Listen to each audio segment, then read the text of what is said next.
Čau kamoši sportovci, dneska jedem na tréninku fakt bomby. Video je nejvíc top způsob, jak se zlepšit v plavání. Nejdřív kouknem, jak to má vypadat a pak hned skáčeme do vody a jedem naplno. Někdo skočí ladně jak delfín, někdo spíš jak vařený brambor, ale hlavní je, že jedem všichni. Bazén je plnej, naše skupina mega silná, samý pokročilí a závodní plavci, každý jede svůj progres a maká jak má. Trenérky Klára a Simča to mají pod palcem a Libor jako šéf-trenér sleduje, jestli děláme vlny, doslova. Tohle je prostě náš styl.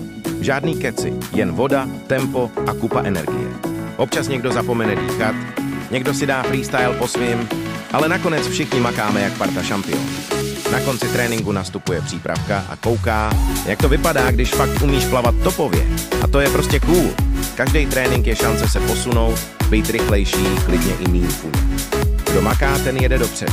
Tak pojď mezi nás a ukaž, že na to máš, protože u nás se nefláká, u nás se jede bomby.